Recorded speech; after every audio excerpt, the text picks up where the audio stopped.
yo solamente la cuota alimenticia estaba pidiendo, no toda la sentencia de divorcio, ¿verdad? Porque no hay motivación, por ponerle un ejemplo. Entonces, allí, pues el magistrado o magistrada de Cámara de Familia tiene que verificar esa situación. Otros casos podrían ser, y ahí, aquí se ha dicho o se ha ampliado, y porque se dice que perjudica esto el reformato impedius en los casos de violencia intrafamiliar. En los casos de violencia intrafamiliar generalmente se verifica la situación y sobre todo cuando las partes son, ¿verdad?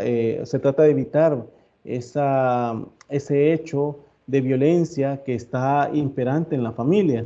Entonces se ha dicho aquí que en este caso, pues si se dejó un punto sin resolver, ¿verdad? eh, eh, se puede perfectamente analizar en todo el contexto de la sentencia, pues y ahí resolverse. Aquí puede decirse, yo recuerdo una sentencia de Cámara de Familia que fue dictada, y por cierto, recuerdo todavía la referencia, y que es el 15A 2011, donde fue uno de violencia intrafamiliar, donde una señora se le condenó por violencia psicológica, más no al esposo, ¿verdad? Que lo estaba generando de manera indirecta por medio de sus hijos. Entonces, llegando a Cámara, ¿verdad? Decidió esa situación, pero acá se hizo ver, ¿verdad? La situación vulnerable, sobre todo el grupo que es ella, ¿verdad? Como mujer, que se debía resolver, ¿verdad? Entonces se alegaba también el reformato impeius, ¿verdad? Que decían que se fueron más de lo pedido, porque lo único que se estaban pidiendo era revocar la violencia de tipo psicológica que se estaba pidiendo, más no de atribuir el hecho de violencia intrafamiliar a su representado, ¿verdad? Entonces, hay el cuidado, pero sin embargo hay que ver, ¿verdad? Hasta dónde puede llegar lo de la violencia, porque también esa es parte del Estado que tiene la obligación de erradicarla y evitarla, ¿verdad? Ahora bien, los principios políticos, ¿verdad? Cuando hablo de principios políticos, ¿verdad? La exposición de principios que se hace incluso pues, por Enrique Vescove, denomina como principios políticos que rigen el sistema impugnativo. Y él considera que sirven de base para resolver las situaciones, ¿verdad? Particulares que se prestan, sobre todo cuando se observan vacíos en la legislación. Por ejemplo, él dice el principio de doble grado de jurisdicción o doble instancia. ¿Se acuerdan que lo vimos también incluso cuando hablé de los principios? Él menciona que este principio consiste en la posibilidad de recurrir ante un tribunal de jerarquía superior, es decir, que se pueda plantear la revisión de la sentencia.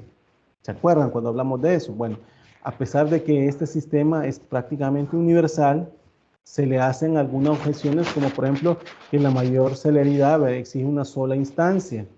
Eso, digamos, la objeción, una objeción. Dos, podemos decir que si el tribunal de segunda instancia, quien tiene la última palabra, ¿por qué no se suprime entonces la primera instancia? Podemos decir, ¿verdad? O se dice también, ¿verdad? Como objeción.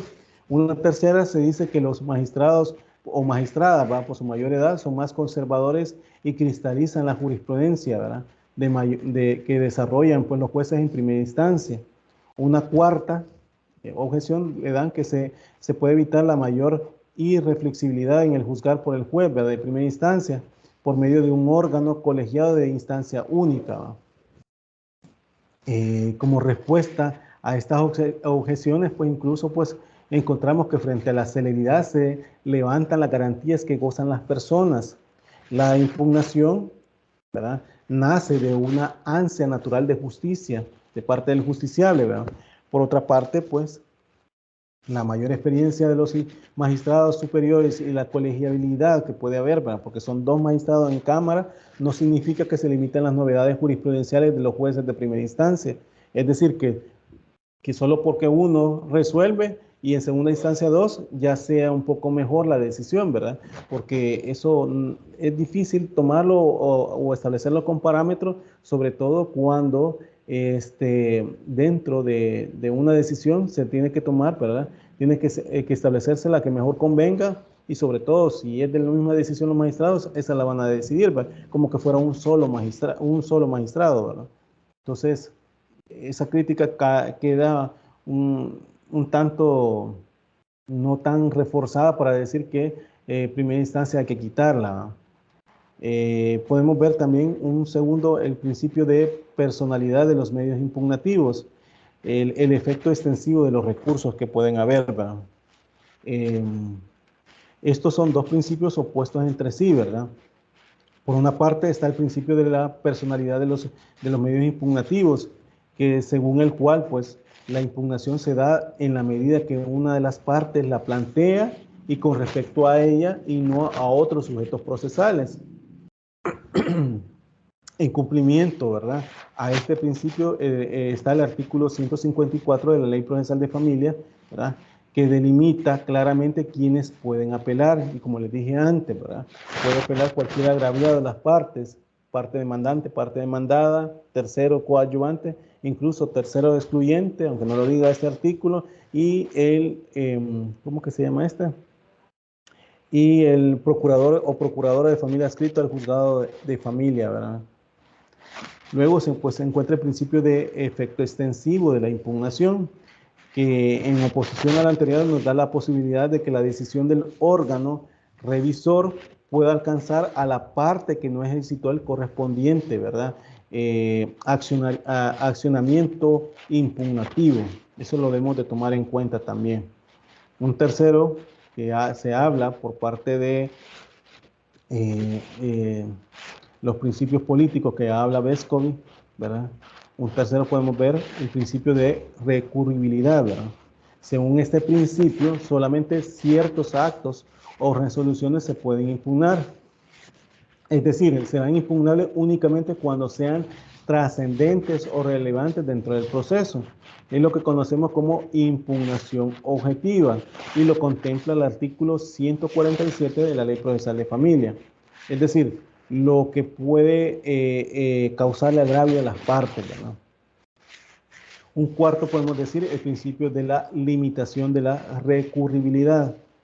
Se puede enunciar diciendo que cuando se niega el recurso de la sentencia principal, consecuentemente serán irrecurribles las demás decisiones del proceso, es decir, las resoluciones interlocutorias o dicho de otra forma, pues los secundarios sigue la suerte de lo principal, ¿verdad? Todo aspecto de eso, pues, es el principio de la limitación de la recurribilidad, ¿verdad? Un quinto podemos establecer, pues, el principio de la singularidad del proceso, del recurso, perdón. Este principio nos indica que cada caso corresponde a un recurso y no puede ser interpuesto sino una sola vez, ¿verdad? O una por vez, ¿verdad? La ley de cada país es la que va a determinar si se puede o no interponer dos recursos a la vez. En el caso de nuestra legislación, la Ley Procesal de Familia establece que se puede interponer simultáneamente recursos revocatorios de apelación, y eso lo establece el artículo 150 de la Ley Procesal de Familia, ¿verdad? Entonces, ese principio de singularidad del recurso, ¿verdad? Que solamente una se puede establecer, ¿verdad? Antes lo establecía el Código de Procedimiento Civil establecía que no, de la decisión de la revocatoria no podía haber una impugnación a ella, de la decisión de la revocatoria, del recurso de revocatoria.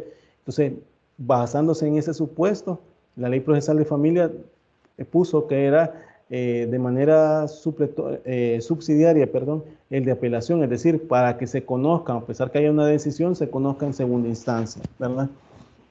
Un sexto principio podemos hablar, el principio de especialidad de los recursos. Este principio es el mismo, pues, o por lo menos subsume al principio que señalan algunos autores de la adecuación de los medios de impugnación, según el cual, pues, cada resolución hay un recurso especial, ¿verdad? Entonces, este principio, pues, de especialidad de los recursos se debe determinar en ese sentido. A un séptimo podemos ver el principio de la irrenunciabilidad de los recursos. Cuando se habla de pues este principio se da como consecuencia del carácter del orden público que tienen los medios de impugnativo, pues, por lo que no puede renunciarse a ellos anticipadamente, ¿verdad? Entonces, eso tomarlo en cuenta también a la hora de impugnar, ¿verdad? El recurso, de impugnar, perdón, la decisión que se está conociendo. Bueno, voy así un poco rápido por lo que les dije, ya solo son 2 semanas lo que nos quedan para culminar con la unidad 4 y la unidad 5, ¿verdad? Esta semana la he puesto para los recursos, ¿verdad? Vamos a desarrollarlo de esa forma, ¿verdad? Para que ustedes pues puedan conocer sobre los medios de impugnación, ¿verdad?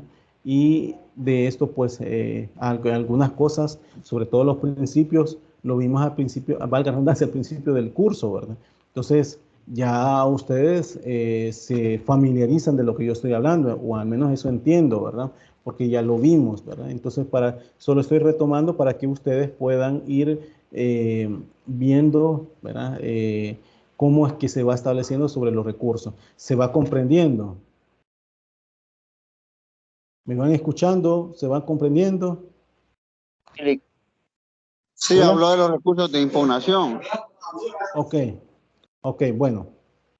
Si no comprenden alguna situación, vayan interrumpiendo por mí, pero lo que les quiero decir esto es que ustedes, ¿verdad? Vayan comprendiendo, aunque no obstante, todos los aspectos de los principios ya lo hemos visto, ¿verdad? Entonces, vayan viendo esa situación, ¿verdad? Entonces, ahora bien, los presupuestos para la impugnación, podemos decir, pues, que son, ¿verdad? Por ejemplo, en primer lugar, el presupuesto relacionado con los sujetos. Los sujetos quienes, ¿verdad? Son los que pueden interponerlo. En primer lugar, podemos decir, el presupuesto relacionado a los sujetos sería el agravio. El agravio se ha dicho, ¿verdad?, que es el perjuicio concreto que sufre el sujeto. Se asocia con el interés que resulta ser una proyección del daño o el interés insatisfecho o menoscabado, ¿verdad?, dirigido principalmente al principio del derecho de impugnación. Lo trascendente en el agravio es el resultado del acto y los efectos que produce respecto al derecho invocado y la situación personal que padece el interesado, ¿verdad? Eso podemos tomarlo en cuenta, el agravio. En primer lugar, el presupuesto relacionado al sujeto, el agravio. Unos segundos de este presupuesto relacionado a los sujetos, podemos decir la parte, ¿verdad?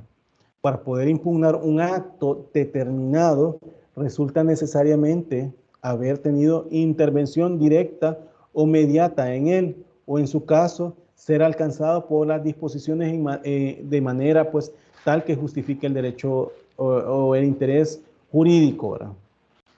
Cualquiera que sea el negocio jurídico que se trate, el concepto de parte y tercero ha de buscarse en los principios generales, ¿verdad? Recordemos que también, como les dije antes, el 154 de la Ley Procesal de Familia habla de las personas también que pueden interponerlo, y se lo repito, ¿verdad? Ahí habla de la parte demandada, parte demandante, ¿verdad? Por medio de sus abogados. Habla también lo de tercero coadyuvante, aunque no lo dice el tercero excluyente, pero por medio de decisión de Cámara se ha dicho que el tercero excluyente puede entrar, puede recurrir, ¿verdad? Porque aquí cabe el hecho de que sea personas que no, recordemos que el tercero coadyuvante es que cualquiera coadyuva a una de las partes, parte demandada, parte demandante, pero el excluyente a ninguno de esos, solamente su interés, pero puede perfectamente pedir porque su alcance le llega hasta él, ¿verdad?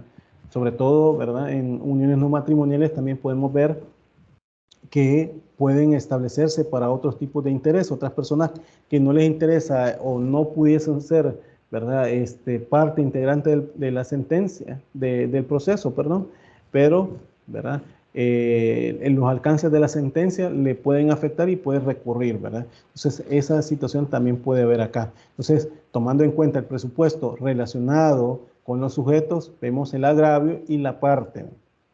Ahora bien, el presupuesto relacionado con el objeto, en primer lugar podemos decir el acto impugnable. Cuando hablamos del acto impugnable, en principio es impugnable cualquier acto del proceso, principio que reconoce muchísimamente limitaciones fundamentalmente determinadas por la regla de la preclusión. Cuando hablamos incluso hasta el principio de impugnación, ¿verdad? Preclusión, perdón. Hablamos de los tiempos que establece la ley para interponer un recurso, ¿verdad?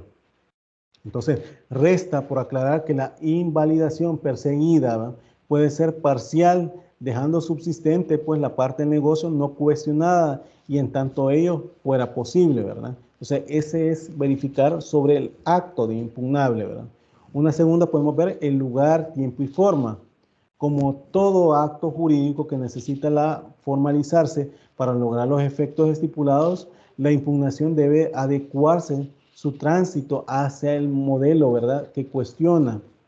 En general, el lugar para hacerlo resulta pues aquel donde fue celebrado o donde debió ejecutarse y sin perjuicio de otras modalidades, ¿verdad? Eso para el lugar. Para el tiempo lo determina por vía de principio de modo de contar los intervalos del derecho, ¿va? Y la prescripción de las acciones. Y en cuanto a la forma, se reitera el principio de la informalidad, aun cuando debe ser claro y preciso el objeto de la impugnabilidad y por regla pues debe ser escrito y se permiten las resoluciones alternativas. Sobre esto debo de decir, ¿verdad? Sobre el lugar, tiempo y forma, debo decir que en materia penal se establece que cuando los recursos, ¿verdad? Sobre todo ha pasado el tiempo para que pueda ser, porque el horario de todas las oficinas, de todos los tribunales es de 8 a 4, ¿verdad? Con un suspenso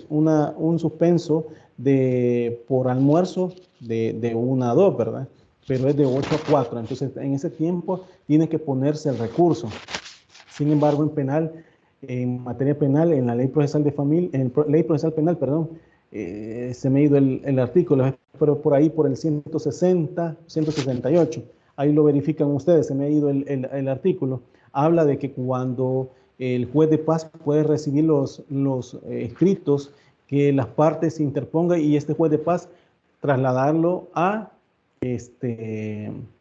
juzgado correspondiente que tiene que ver. Es decir, imaginémonos que ustedes se tenían para imponer el día viernes, por ponerle un ejemplo. Ustedes llegaron a la oficina porque tuvieron algún contratiempo y todo, y llegaron a la oficina, o sea, me estoy hablando al tribunal o al juzgado de familia, después de las 4, ya no le pueden recibir el recurso, y hasta ese día tenían para apelar o para poner revocatoria, por decir un ejemplo. Este, Licenciado. ¿Qué pasa con esta situación?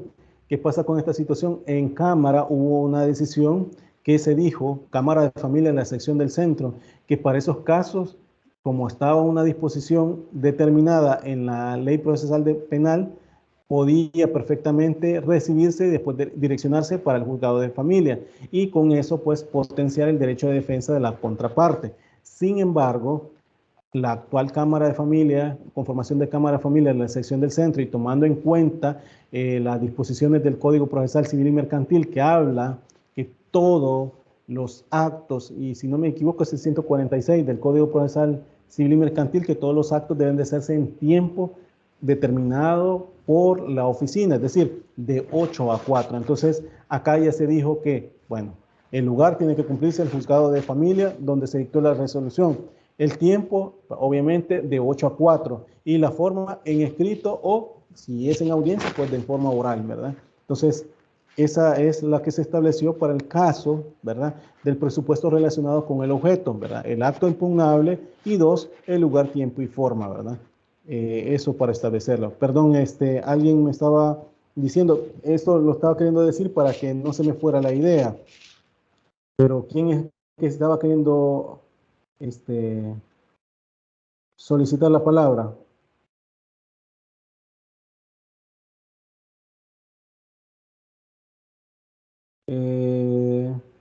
Señor Flores Joya, creo que fue el que me estaba preguntando, ¿verdad?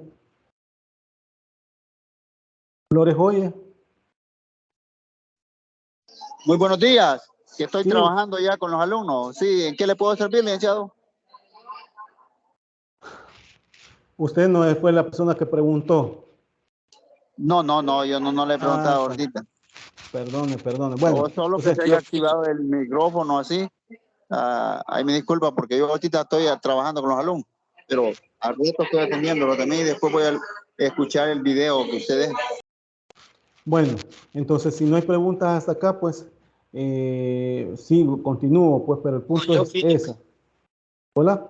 yo fui el que le hizo. Lo que sucede es que bajé la mano porque le he levantado 2 veces la mano y no. Sí, lo que Entonces pasa, lo dejé perdón, en su idea, ajá, entonces por eso no volví a vaya, bajar la mano, pero no. perdone, como estoy diciendo la idea para no establecerla, y Sí, yo por no perdóneme, pero, evitarle. ok, pero dígame la pregunta, sí, José López. No, lo de la sentencia usted la explicó un poquito después. Yo le iba a hacer esa pregunta de que para qué existían los recursos si había una sentencia firme. Y aunque yo no estuviera de acuerdo con esa sentencia firme, para qué existía el recurso, pero ya lo explicó. Ujú. Esa era más que todo la pregunta en la anterior. Y en esta Ok. me llamó mucho la atención en el recurso que usted está hablando, de que usted dijo de que solo tenía un periodo específico. Ujú, Bueno, así le comprendí yo y por ujú, eso le hago la consulta. Usted dijo que había un periodo específico en el cual me dijo que eran horas de trabajo laboral de 8 a 4 ujú, de la tarde con las excepciones del mediodía. ujú. Así comprendí yo. Sí. Pero cuando son virtuales, todavía en familia se utiliza esa parte de que hasta las 12 de la noche todavía se puede meter el escrito de manera virtual. Esa es conforme mi pregunta, porque en penal a nosotros se nos explicó de que cuando se nota la notificación de 8 a 4, pero si lo hacemos de manera escrita y virtual, en una página virtual, dijo que hasta las 12 de la noche era admisible ese recurso. Entonces no sé si todavía se aplica eso en familia y esa es mi pregunta. Ok, muchas gracias, muy atinada su pregunta. Decirle, en procedimiento penal como en familia es algo un tanto distinto y aun y cuando se establecen que esa forma de interponer los recursos, como usted lo está exponiendo, en materia penal, ¿verdad? Por lo que tiene que ver, pues las personas que están, pues, recluidas, y, etcétera, ¿verdad? Y sobre todo para tiempo de pandemia, se viabilizó, ¿verdad? El hecho de que el recurso se mande por medio de correo electrónico institucional. En materia de familia, no. En materia de familia no, nunca se dejó, nunca se aperturó. ¿Por qué razón? Porque se dijo de que perfectamente pudiese hacerse, ¿verdad? Por medio de la presentación, el día que se hace por medio de escrito, porque así lo dice el 156 de la Ley Procesal de Familia, que debe hacerlo, no lo puede hacer por medio electrónico, o al menos se dijo de que no había una reforma que lo estableciera o que potenciara esa posibilidad de hacerlo por medio electrónico. Entonces, acá, por esa razón, es que no se admite de forma electrónica en materia de familia. Sin embargo, cuando usted me está hablando, porque usted le comprendo dos situaciones. Una, que si es por medio de audiencias que se hacen virtuales, y dos, por medio de el envío del recurso. Cuando el envío del recurso, como le dije, no puede hacerse por lo que establece el 156 de la Ley Procesal de Familia, que los recursos deben de ponerse de manera escrita, ¿verdad? Entonces no es por medio electrónico, ¿verdad? O al menos no se ha hecho. Y dos, cuando sea un medio de impugnación en la audiencia y se celebra audiencia de manera virtual, esto debe de hacerse, pues obviamente en el tiempo que se hace la audiencia virtual. Ahí sí. ¿Por qué? Porque el abogado litigante está interponiendo el recurso de manera oral y va a decir, pues, cuál es el agravio que le causa la decisión, ¿verdad? ¿Cuáles son los supuestos que puede ser, ¿verdad? Es decir, lo que le causa agravio a él, ¿verdad? ¿Cuál es la inobservancia o errónea aplicación de los presupuestos legales? Porque eso es lo que establece el 148 de la Ley Procesal de Familia. Entonces, ahora bien, contestando su respuesta, José López, ¿verdad? Si es en audiencia y de manera virtual, tiene que hacerlo en ese espacio que se celebra la audiencia. ¿Por qué? Porque el acta se va a redactar y ahí se va a consignar todos los aspectos que usted está impugnando de manera oral, ¿verdad? Si estamos hablando de interposición de recursos, no. Interposición de recursos tiene que ser por medio de escrito y tiene que hacerse así con la presentación del mismo en horario de 8 a 4, ¿verdad? En la oficina, no como lo dice el Código Procesal Penal, donde el artículo se me escapa, si 168, 163, 168, pero por ahí dice que debe reunirse, pueden presentarse el recurso en uno de paz y este de paz remitirlo a la oficina o tribunal que corresponda, pues, y se entiende que se ha interpuesto el recurso. Y se dijo que no, porque el Código Procesal Civil Mercantil estableció que es en tiempos, el tiempo para establecerse todo acto procesal debe ser en horario de oficina, ¿sí? ¿Se logra comprender, José López? Sí, licenciado, gracias. Bueno, volviendo al tema, pues, entonces, ahora bien, que ya hemos visto de estos presupuestos en lo relacionado a los sujetos, el presupuesto relacionado con el objeto, ¿verdad? Ahora nos vamos al presupuesto que está relacionado a la admisibilidad del recurso. Provisiones recurribles, ¿verdad? Digamos, el proceso jurisdiccional opera en base a ciertos principios regidos que se esfuerzan la seguridad jurídica, y uno de ellos, el de preclusión de los actos procesales, significa, ¿verdad?, celeridad en los juicios y economía de trámites para su desarrollo. Por ende, cualquier providencia o disposición del juzgado que infiera un perjuicio al interés de la parte puede quedar consentido si no impugnado en tiempo hábil, ¿verdad?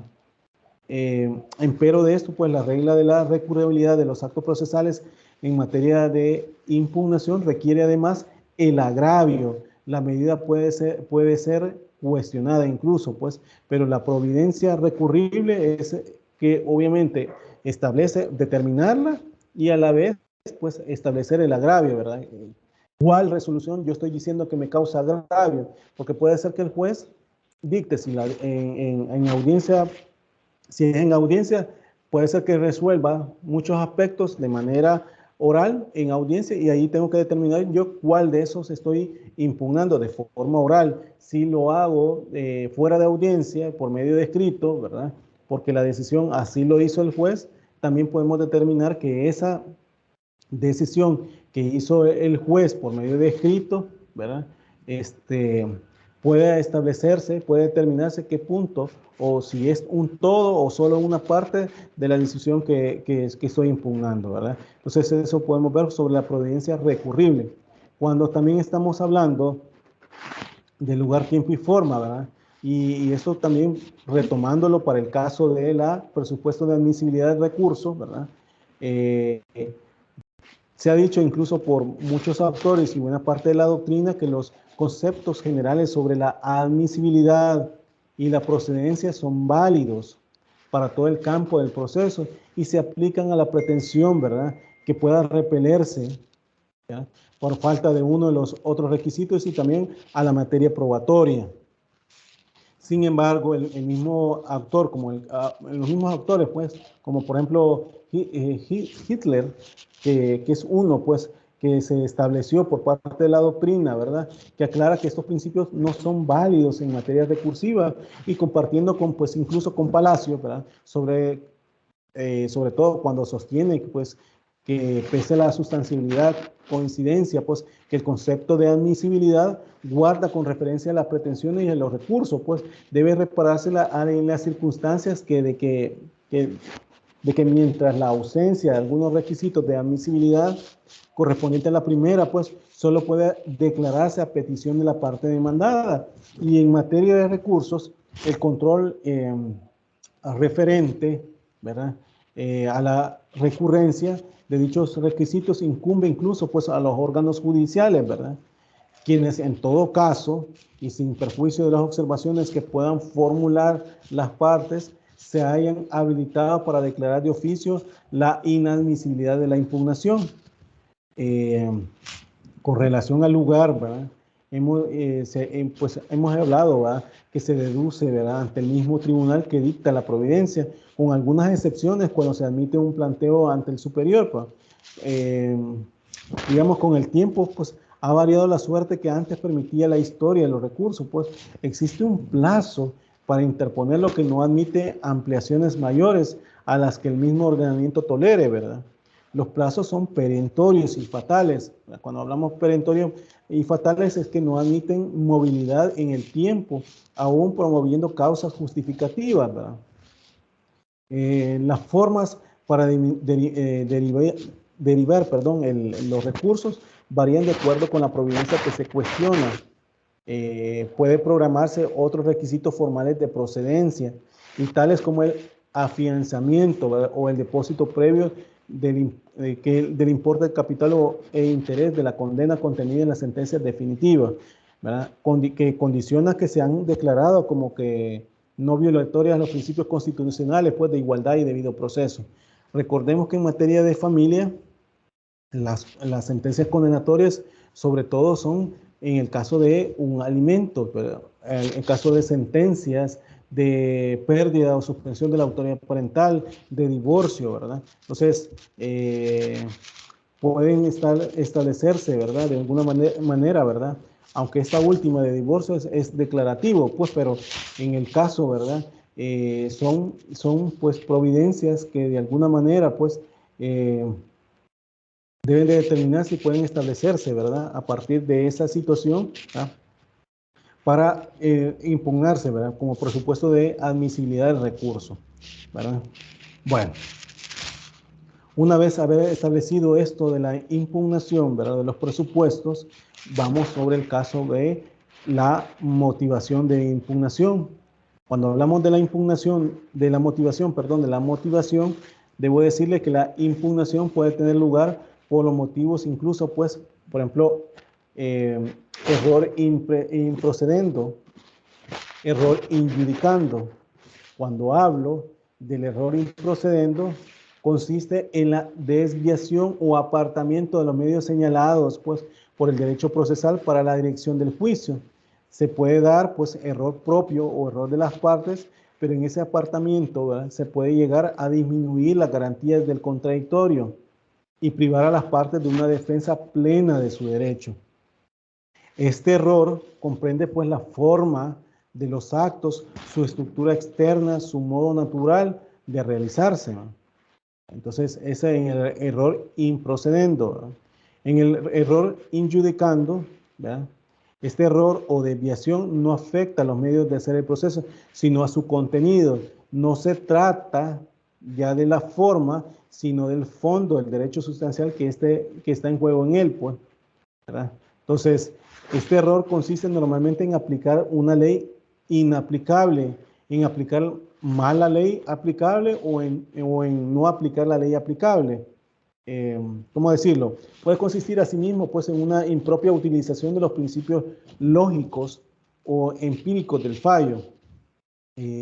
Puede ser que el proceso se haya realizado a través de todas las formas dadas por ley procesal del tiempo y del lugar, y hallarse desde ese punto de vista en la forma perfecta. Pero si el juez erró al leer o al razonar o al decidirse por la ley aplicable, ¿verdad?, la sentencia aún válida en su sentido formal puede ser injusta en su contenido sustancial, ¿verdad?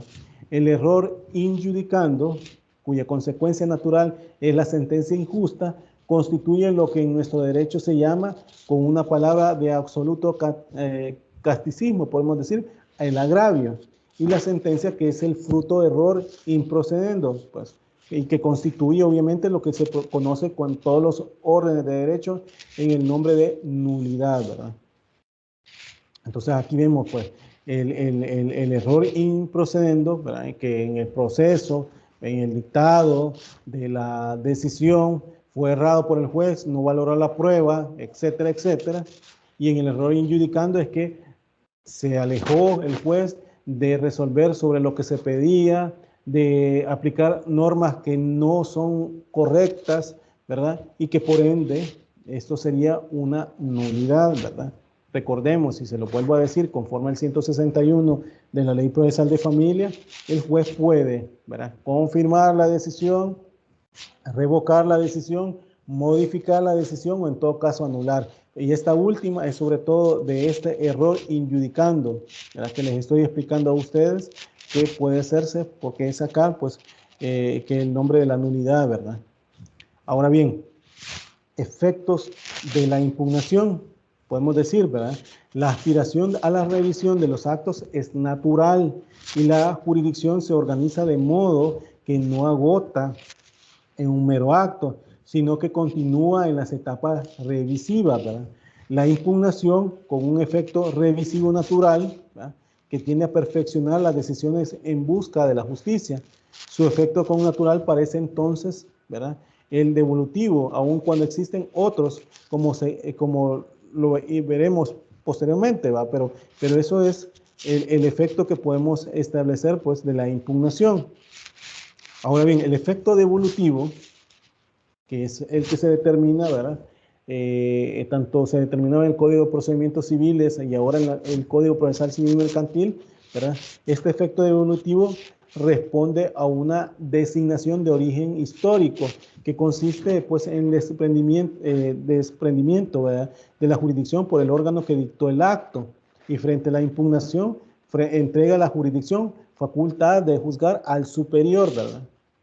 Es decir, lo mantiene, ¿verdad?, y constituye el efecto connatural y esencial de la impugnación conforme a la aspiración de la revisión del acto por otro superior, ¿verdad?, por otro órgano que sería el superior.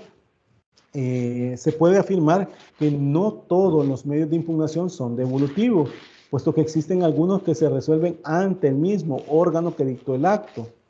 La regla es la contraria. Como expliqué, pues deriva de la propia naturaleza de la función de la impugnación, y esto es que se considera necesario el juzgamiento por el órgano superior y se entiende por el inferior agotar la posibilidad de juzgar. Por eso es que, como veremos más adelante, pues, en este estudio de la apelación, ¿verdad?, se produce, ¿verdad?, como consecuencia del efecto devolutivo, la pérdida de la jurisdicción del órgano del juzgado inferior o juzgado acuo, ¿verdad?, u órgano acuo. Este efecto lo regula nuestra nuestra legislación, ¿verdad?, el cual es incluso, pues, retomado para el caso de la, bueno, lo regulaba antes el Código de Procedimientos Civiles en el 983, ¿verdad?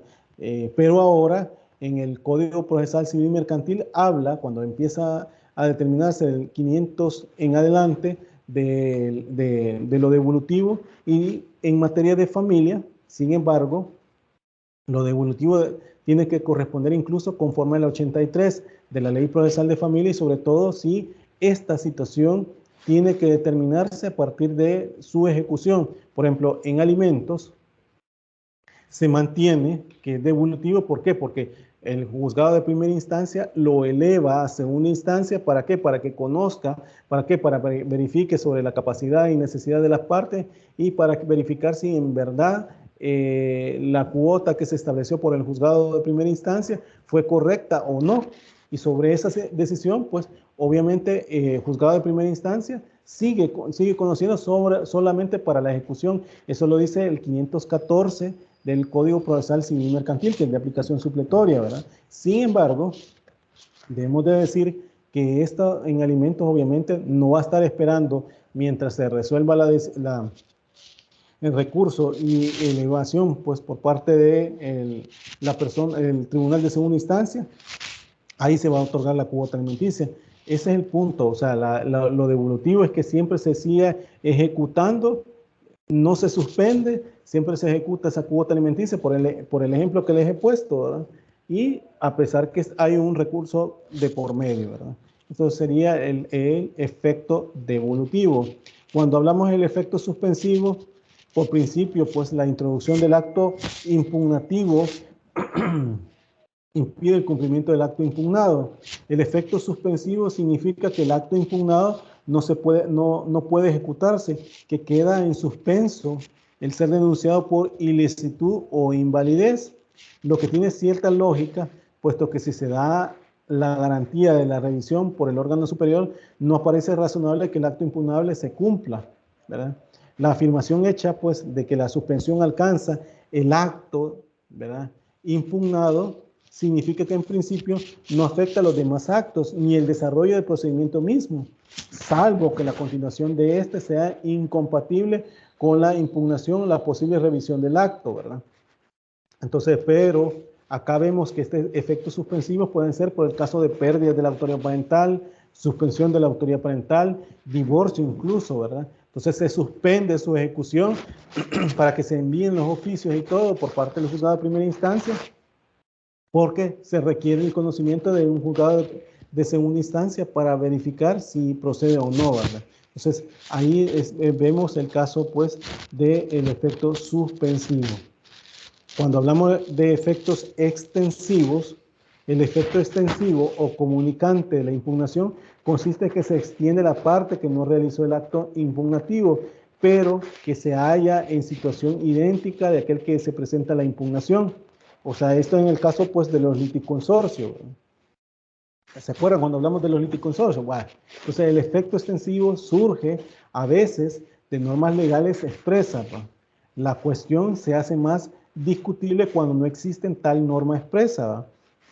Concluyendo la norma moderna que cabe admitir dicho acto o dicho efecto extensivo en cuanto a la relación sustancial, objeto del proceso, ¿verdad? Y que resulta inescindible, ¿verdad? En los casos de pluralidad de titulares de ella, pues que han sido parte en el proceso. En especial, pues el principio de litis consorcio unitario que reclama un tratamiento idéntico en situaciones, ¿verdad?, que no pueden ser síndicas, pues jurídicamente, pues por razones de derecho material o por las que reclama la misma solución procesal, ¿verdad?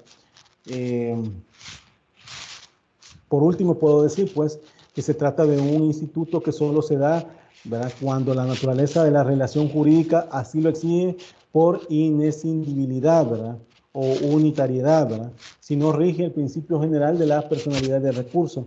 Aquí se da una contradicción entre los principios que son, ¿verdad?, el de personalidad y el de la unidad, ¿verdad?, conexión o acumulación.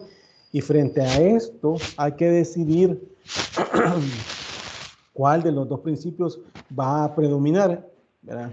En el caso, pues, de la personalidad, pues, que nos llevaría pues, a resolver la misma situación en forma diferente y con fallos contradictorios, ¿va?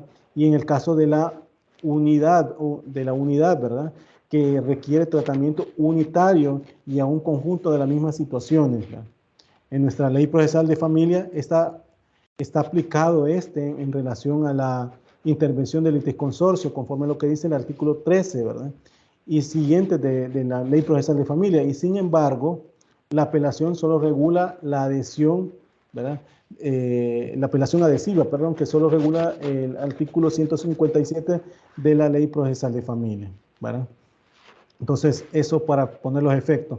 Los efectos del recurso, tomémoslo en cuenta, van a ser el devolutivo, el suspensivo y el extensivo. El extensivo, sobre todo para los liticonsorcios, como les digo, este último. Los requisitos que podemos ver procesales para la impugnación, y volvemos a retomar, ¿verdad?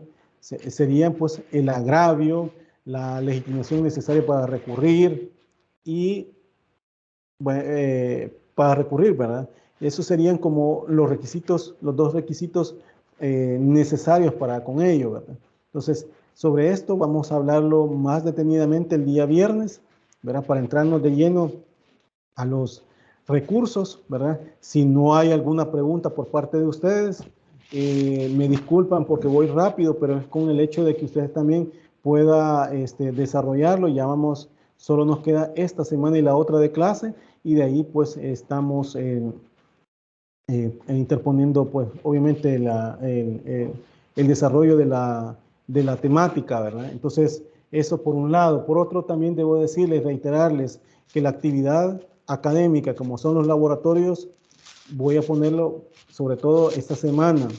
Este día lo voy a subir a la plataforma, a excepción que la universidad me diga que no, lo voy a poner la siguiente semana, pero sería esta para que ustedes no cargarlo a la siguiente y que ustedes no puedan, ¿verdad? Poder realizarlo. La idea es que no saturarlo, sobre todo al fin de ciclo de las clases, ¿verdad? Y que ustedes pues lo desarrollen, sobre todo que es con grupo, ¿verdad? El laboratorio. Dígame, señor Flores Joya. Sí, muy buenos días, les saludo a Rolando. Una preguntita, ¿va a haber para la quinta, como se acostumbra de parte de la universidad? Las autoridades siempre dicen, académicas, que se debe desarrollar un ensayo científico. No sé cómo lo está manejando usted en su cátedra. ¿Verdad? Siempre así ha sido, yo no sé ahora. Vaya, mire. Vaya, mire, no hay tiempo ya para estar haciendo mayor detalle. Yo acá hay cosas que no las sé y hasta ahora me está diciendo usted. Para eso lo hubiera hecho al principio del ciclo, ¿verdad? No lo sabía yo que ustedes hacen un ensayo, ¿verdad? Y eso, ¿verdad? Me limita a mí Ya, estar respondiendo, sobre todo a ustedes en este momento, consignarlo. Sin embargo, voy a hablarlo con la universidad y voy a preguntar sobre esa situación, pero creo que también es saturarlos a ustedes, pero pues si ustedes quieren, yo puedo hacerlo. Sin embargo, pues el laboratorio sí lo van a hacer. maestro el catedrático asigna un tema a cada alumno y este prepara un ensayo con todas las partes que debe llevar el ensayo y ese lo retoman como parcial, del quinto parcial. No, pero el examen me dijeron que es escrito, no es que se vaya a hacer por medio Licenciado, a cambiar por medio de otros de otros trabajos. Eso sí me lo pusieron claro. Sí, dígame, José López. eso es opcional acerca del docente, licenciado.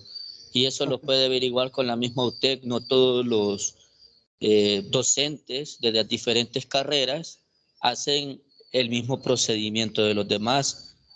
En algunas situaciones, en mi caso, en vez de un ensayo, hemos tenido un examen y tiene la misma ponderación que el ensayo.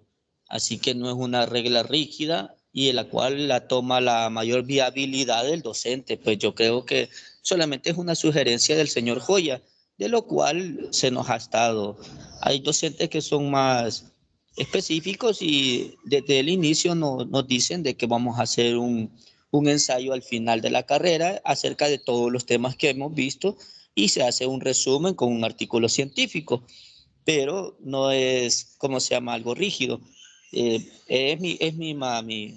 intervención, disculpe ahí que me haya metido. No, muchas gracias es muy atinado con lo que usted está hablando, pero decirles, o sea, esto es estarles poniendo a ustedes un trabajo ahorita. Yo no sabía que eso podía ser, sin embargo, sí me dijeron, ¿verdad? Como en mi primera experiencia en la universidad es esta, ¿verdad? Aquí en esta universidad tecnológica me refiero, ¿verdad?